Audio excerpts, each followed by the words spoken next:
নমস্কার। আশা করি আপনাদের প্রত্যেকের WBPSC ক্লার্কশিপের যে ডেসক্রিপটিভ পার্ট তার প্রিপারেশন ভালো চলছে এবং আপনাদের প্রস্তুতিকে আরও এনহ্যান্স করার জন্যই আমাদের এই মক টেস্ট সিরিজের আয়োজন। দেখতে দেখতে আজকে মক টেস্ট সিরিজের যে 9 নম্বর সেট সেটা আমরা নিয়ে এসেছি। আশা করি আপনারা প্রিভিয়াস মকগুলো দেখেছেন এবং সেই মকগুলো আশা করি কিছুটা হলেও আপনাদের উপকারে লেগেছে। আমাদেরকে মতামত দেবেন যে কেমন এই গোটা সিরিজটা আপনাদের লাগছে এবং সেটা আপনাদের এক্সাম পয়েন্ট অফ ভিউ থেকে কতটা আপনাদের উপকার হয়েছে সেটা আমাদের জানতে খুবই ভালো লাগবে। যাই হোক, আমরা চলে যাচ্ছি আজকের যে মক টেস্ট সিরিজ 9 নাম্বার যে সেট সেখানে, এবং প্রথমেই আপনারা এই ভিডিওটা আগে দেখে নেবেন এবং তারপর ডিটেল একটা এক্সপ্লেনেশন দিয়ে আমি ভিডিও আনবো এর পরের ভিডিওটাতেই। এবং এখানে যে কন্টেন্ট যেগুলো রয়েছে 6টা, সেটা আপনারা চেষ্টা করবেন যে 50 থেকে 55 মিনিটের মধ্যে লিখতে, এবং সেটা লেখার পরে যদি সেখান থেকে যদি কোনো কোশ্চেন আপনাদের মনে অ্যারাইজ করে অবশ্যই আমাকে কমেন্ট সেকশনে পাঠাবেন এবং তারপর আমি যে সলিউশন পেপারটা দেবো সেটার সাথে উত্তর মিলিয়ে নেবেন। যাই হোক, শুরুতেই চলে যাচ্ছি। আমাদের প্রথম যে পার্ট সেটা হচ্ছে রিপোর্ট রাইটিং। এই রিপোর্ট রাইটিংটা রয়েছে একটা রোড অ্যাক্সিডেন্ট থেকে। ঠিক আছে, তাহলে রিপোর্টটা আপনারা দেখে নিন, পজ করে করে আপনারা গোটা কন্টেন্টটা করবেন ভিডিওটা। ঠিক আছে, তাহলে এটা গেল রিপোর্ট রাইটিং।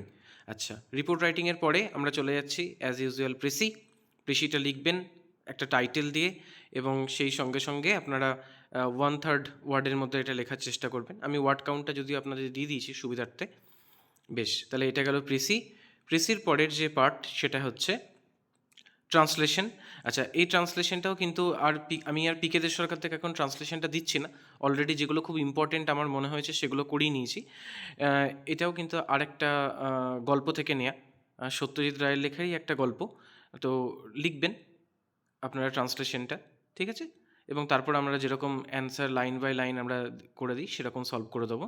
বেশ, ট্রান্সলেশনের পরের যে পার্ট সেটা হচ্ছে গ্রুপ বি। সেখানে প্লাস্টিক দূষণ নিয়ে একটা আলোচনা সভা দেওয়া হয়েছে। এনভায়রনমেন্টাল যে সমস্ত বিষয়গুলো আছে সেগুলো খুবই গুরুত্বপূর্ণ ভূমিকা পালন করে। তো আমার মনে হয়েছে প্লাস্টিক দূষণটা পরীক্ষা পয়েন্ট অনুযায়ী ইম্পর্টেন্ট, তাহলে এটা আপনারা লিখবেন। তারপরে যেটা রয়েছে সেটা একটা সারাংশ।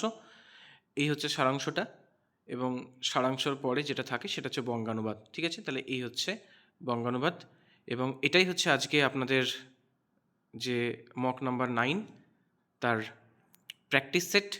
খুব ভালো করে আপনারা পরীক্ষা দিন এবং দেখুন কত মিনিটের মধ্যে সেটা কমপ্লিট হচ্ছে, নির্দিষ্ট সময়ের মধ্যে কমপ্লিট করতে পারছেন কিনা এগুলো একটু দেখুন। এবং আশা করি আপনারা প্রত্যেকেই ভালো করে প্রিপারেশন নিচ্ছেন আপনাদের প্রস্তুতি পর্বকে এনহ্যান্স করার জন্যই আমাদের এই সিরিজ।